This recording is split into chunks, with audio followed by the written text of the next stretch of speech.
Hello everyone and welcome to today's lecture. आज है genetics lecture series का day 2 और आज हम डिस्कस करेंगे मेंडलिज्म के बारे में। मेंडलिज्म के अंडर में जनरली हम पढ़ते हैं मेंडल ने जो भी एक्सपेरिमेंट्स परफॉर्म किए थे, उन्होंने जो पोस्टुलेट्स दिए थे एंड जो मैकेनिज्म ऑफ इनहेरिटेंस उन्होंने अपने व्यू पॉइंट से एक्सप्लेन किया था या रिपोर्ट किया था, उन सारी चीजों को हम मेंडलिज्म के अंडर में पढ़ते हैं। सबसे पहले हम देखेंगे techniques used by Mendel for hybridization. इससे पहले कि हम मेंडल के एक्सपेरिमेंट्स को देखें, हम ये देखेंगे कि उन्होंने अपने एक्सपेरिमेंट्स को परफॉर्म करने के लिए कौन सी टेक्निक्स को यूज किया था। एंड मेंडल ने जो परफॉर्म किया था वो थे हाइब्रिडाइजेशन एक्सपेरिमेंट। अब हाइब्रिडाइजेशन क्या होता है? जब कभी भी हम दो ऐसे प्लांट्स लेते हैं जो कि जेनेटिकली एक दूसरे से डिफर करें या डिसिमिलर हो एंड हम ब्रीडिंग करके उनके दोनों कैरेक्टर्स को कंबाइन कराएं या उनके डिजायरेबल ट्रेट्स को कंबाइन करके एक ऑफस्प्रिंग में लेकर के आए, उसको हम हाइब्रिडाइजेशन कहते हैं। इससे कभी कभी न्यू वैरायटीज क्रिएट होती हैं, जैसे कि से सपोजिंग एक ऐसा प्लांट है जिसकी ईल्ड बहुत ज्यादा है एंड दूसरी तरफ एक ऐसा प्लांट है जिसकी यील्ड तो लो है बट वो डिजीज रेजिस्टेंट है एंड हम ऐसे ब्रीडिंग कराएं, ऐसा हाइब्रिडाइजेशन कराएं जिससे एक ही ऑफस्प्रिंग में आपका डिजीज रेजिस्टेंस भी आ जाए एंड जो यील्ड है वो भी हाई यील्ड आ जाए, यानी कि आपका एक हाइब्रिड ऑफस्प्रिंग प्रोड्यूस हो जाता है विद डिजायरेबल ट्रेट्स। तो इसी तरीके के एक्सपेरिमेंट्स को मेंडल ने परफॉर्म किया, हाइब्रिडाइजेशन एक्सपेरिमेंट्स। इन्होंने इम्प्रूव्ड वैरायटी प्रोड्यूस करने के लिए तो नहीं किया था, वो बेसिकली स्टडी करना चाहते थे कि हाइब्रिडाइजेशन करने से हमें जो ऑफस्प्रिंग मिलते हैं उसमें ट्रेट्स कैसे होते हैं या वो कैसे ट्रेट्स शो करते हैं, किसी पेरेंट से क्या वो 100% रिजेंबल करते हैं या 50% रिजेंबल करते हैं। वो ये सारी चीजों को स्टडी करना चाहते थे एंड फ्यूचर में फिर जब प्लांट ब्रीडिंग और इम्प्रूव लेवल पे होने लगा तो यही सारी चीजें हम प्रैक्टिकली अप्लाई भी करने लगे टू गेट इम्प्रूव्ड वैरायटीज। तो हाइब्रिडाइजेशन एक बहुत इम्पोर्टेंट फिनोमिना है या प्रोसेस है प्लांट ब्रीडिंग या बॉटनी की फील्ड में। इवन एनिमल्स में भी हाइब्रिडाइजेशन होता है to get desirable offsprings. Now सबसे पहले हाइब्रिडाइजेशन एक्सपेरिमेंट्स को करने के लिए मेंडल क्या करते थे, वो ऐसे पेरेंट्स को चूज करते थे जो कि प्योर लाइन होते थे। नाउ पिछले लेक्चर में हमने मेंडल का लाइफ हिस्ट्री को डिटेल में डिस्कस किया था, मेंडल के रीजंस ऑफ सक्सेस, मेंडल की वर्क की रीडिस्कवरी, उनका वर्क क्यों नहीं रिकॉग्नाइज किया, उसको इमीडिएट रिकॉग्निशन क्यों नहीं मिला, ये सारी चीजें हमने डिटेल में डिस्कस करी थी। एंड जब मैंने मेंडल का रीजन ऑफ सक्सेस बताया था कि क्यों ऐसा था, कि मेंडल के पहले जो और लोगों ने अटेम्प्ट किया था जेनेटिक्स को स्टडी करने का या उनके कंटेम्पररीज से अलग हटके मेंडल ने एकदम एक प्रोप्रिएट रिजल्ट तक वो पहुंच पाए, या वो क्यों ऐसा था कि उन्होंने जेनेटिक्स का फाउंडेशन रख पाए वो।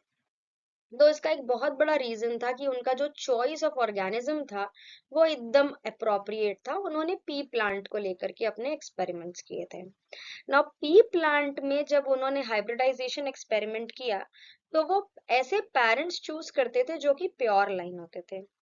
नाउ प्योर लाइन वो प्लांट्स होते हैं जो कि अपने वही कैरेक्टर्स डिस्प्ले करते हैं जैसा उनका जीनोटाइप होता है। अगर वो टॉल है तो उनके अंदर जीन्स भी टॉलनेस के होंगे, और अगर वो डॉर्फ है तो उनके अंदर जीन्स भी डॉर्फनेस के होंगे। एंड अगर आप उसको सेल्फ पॉलिनेट करते रहोगे, यानी उसको खुद से ही उसके पॉलिनेट कराओगे, तो वो आपको हमेशा टॉल ऑफस्प्रिंग ही देंगे, जनरेशन आफ्टर जनरेशन। कोई मिक्सिंग आपको या कोई अलग कैरेक्टर आता हुआ नहीं दिखेगा। तो ऐसे ही पी प्लांट्स को उन्होंने लिया था एंड उन्होंने कॉन्ट्रास्टिंग ट्रेट्स वाले पेरेंट को लिया था, यानी अगर एक पेरेंट है जो कि टॉल है तो दूसरा पेरेंट डॉर्फ होगा। एक पेरेंट ऐसा है जिसके सीड्स अगर ग्रीन कलर के हैं तो दूसरा पेरेंट के सीड्स येलो कलर के होंगे, यानी the traits should be opposite in nature. तो सबसे पहली चीज जो इम्पोर्टेंट यहाँ नोट करने वाली है कि उनका जो पेरेंटल जनरेशन होता था that consisted of pure line P plants with contrasting traits. दूसरी चीज, वो जो हाइब्रिडाइजेशन करते थे उसके लिए वो दो टेक्निक्स को मेनली यूज करते थे, इमैस्कुलेशन एंड बैगिंग, जिसे हम आज के लेक्चर में डिटेल में डिस्कस करेंगे। एंड फर्दर जब उनको एक हाइब्रिड ऑफस्प्रिंग मिल जाता था, यानी उन्हें अपनी फर्स्ट जनरेशन जब मिल जाती थी, तो उसके फर्दर जनरेशन्स पे वो सेल्फ पॉलिनेशन ही करते थे, तब वो फिर हाइब्रिडाइजेशन या क्रॉस पॉलिनेशन नहीं करवाते थे ना। अगर अब हम हाइब्रिडाइजेशन को डिस्कस करें थ्रू अ डायग्राम, सो से सपोजिंग हम दो पेरेंट्स लेते हैं, एक को हम एज अ मेल कंसिडर करते हैं एंड दूसरे को हम एज अ फीमेल कंसिडर करते हैं। नाउ जो मेल है वो टॉल है in terms of plant height और दूसरा फीमेल डॉफ है। तो हाइब्रिडाइजेशन अगर हमें करना है तो हमें यहाँ से जो इसके एंथर्स होते हैं फ्लावर के, उससे हमें पोलन कलेक्ट करना पड़ेगा और उसको ले जा करके यहाँ स्टिग्मा पे डस्ट करना पड़ेगा। ऐसा करने से हमें फिर डिजायरेबल ऑफस्प्रिंग मिलेगा एंड हम उसमें देख सकते हैं कि वो कौन सा ट्रेट शो करता है। आप इसको वाइस वर्सा भी ट्रीट कर सकते हो, आप डॉफ को एज अ मेल ले सकते हो एंड आप टॉल को एज अ फीमेल ले सकते हो। तब आपको फिर यहाँ से एंथर से पोलन कलेक्ट करना पड़ेगा और वो यहाँ के स्टिग्मा पे ट्रांसफर करना पड़ेगा। तो वाइस वर्सा आप आगे चल के देखोगे कि जेंडर का एज सच कोई इम्पैक्ट नहीं रहा है, आप किसी को भी एज अ मेल या एज अ फीमेल ट्रीट कर सकते हो। ये मेंडल के में कांस्टेंट रहा है कि जेंडर का एज सच कोई इम्पैक्ट नहीं आया था हाइब्रिडाइजेशन एक्सपेरिमेंट्स पे। वाइस वर्सा दोनों ही साइड से आपका सेम ही रिजल्ट ऑब्टेन हुआ था। It hardly matters which you consider as a male और which you consider as a female. तो इसको हम हाइब्रिडाइजेशन एक्सपेरिमेंट कहते हैं, जब आपके जो दोनों पेरेंट्स हो वो कॉन्ट्रास्टिंग ट्रेट शो करें। एंड यही मेंडल ने भी लिया था, उन्होंने प्योर लाइन पी प्लांट्स लिए थे जो कि कॉन्ट्रास्टिंग ट्रेट्स शो करते हो फॉर पेरेंटल जनरेशन।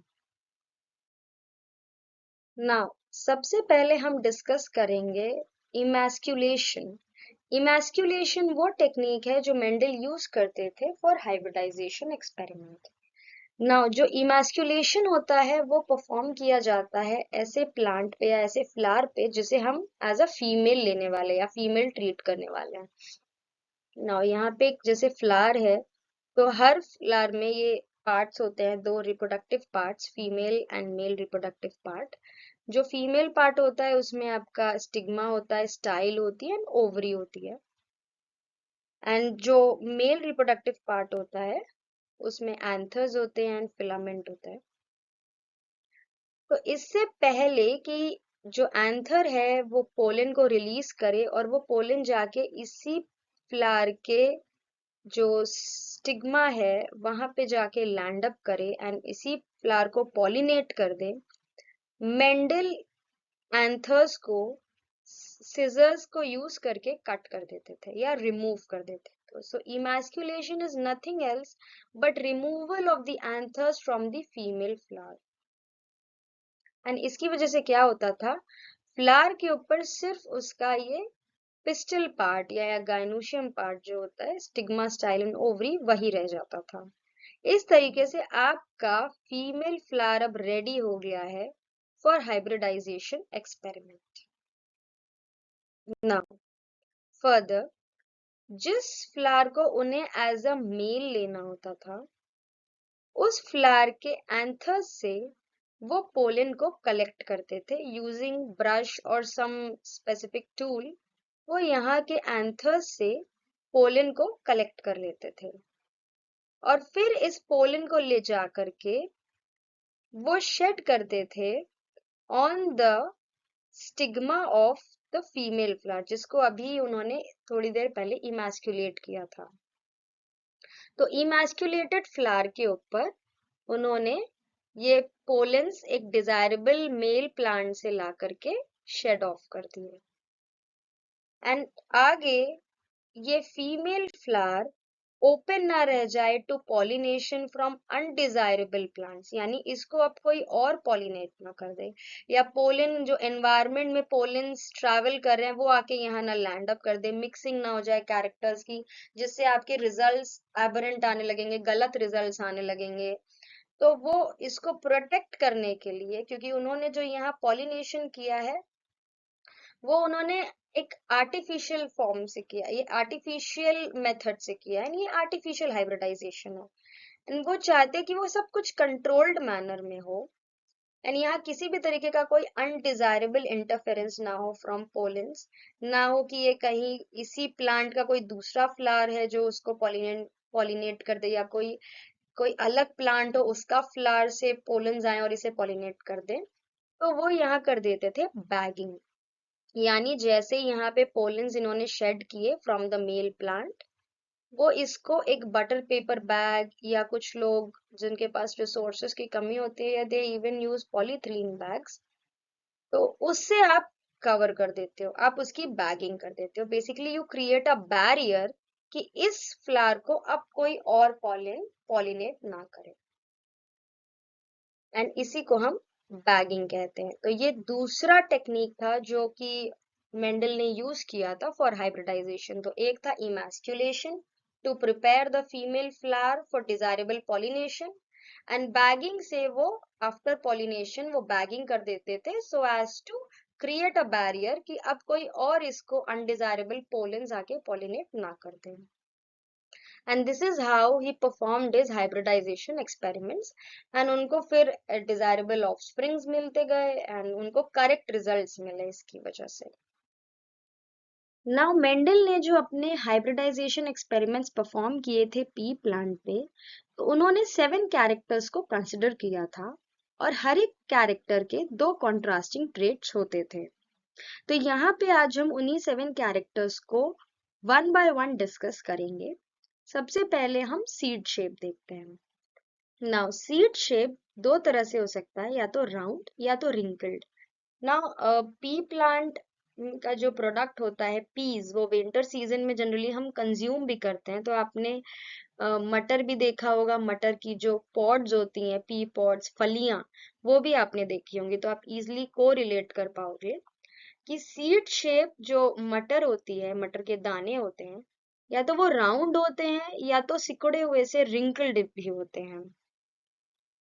उनपे रिंकल्स भी प्रेजेंट हो सकते हैं, या तो वो इस तरीके से राउंड भी हो सकते हैं। दूसरा कैरेक्टर जो पी प्लांट का उन्होंने कंसिडर किया था वो था सीड का कलर। या तो जो मटर के दाने होंगे, जो सीड कलर होगा, या तो वो येलो हो सकता है या तो green. Then next, pod shape, यानी कि फली दिखती कैसी है। तो आपने भी अपने घरों में जब मटर आती है आपने देखा होगा, या तो जो इसका जो पॉड होता है, इधर इट इज फुल और इधर इट इज कंस्ट्रक्टेड। तो फुल का मतलब ये है कि मटर की फली आपकी पूरी फूली फूली सी है। कंस्ट्रक्टेड मीन्स उसमें से रिजेस हैं, वो थोड़ी सी सिकुड़ी हुई है, कंस्ट्रक्टेड है, not as inflated as this full one. Next जो कैरेक्टर उन्होंने कंसिडर किया था वो था पॉड का colour. So either the pod colour, जो फली होती थी वो ग्रीन कलर की होगी, या तो वो येलो कलर की होगी। देन नेक्स्ट कैरेक्टर उन्होंने जो कंसिडर किया था पी प्लांट के लिए वो था फ्लावर का कलर। तो या तो फ्लावर का कलर पर्पल होगा, या तो वो व्हाइट कलर का फ्लावर होगा। देन फ्लावर पोजीशन, या तो फ्लावर एक्सियल पोजीशन पे होगा, या तो वो एकदम टर्मिनल पोजीशन पे होगा स्टेम के। एक्सियल मीन्स ऐसे लेटरल लगा हुआ है एक्सियल पे, एंड टर्मिनल मीन्स एकदम एंड पॉइंट पे जो लगा होता है एपेक्स पे। देन नेक्स्ट, स्टेम हाइट, या तो स्टेम टॉल होगी बहुत ज्यादा, either the plant would be dwarf. तो इस तरीके से मेंडल के हमने ये 7 कैरेक्टर्स और उनके कॉन्ट्रास्टिंग ट्रेट्स को आज डिस्कस किया।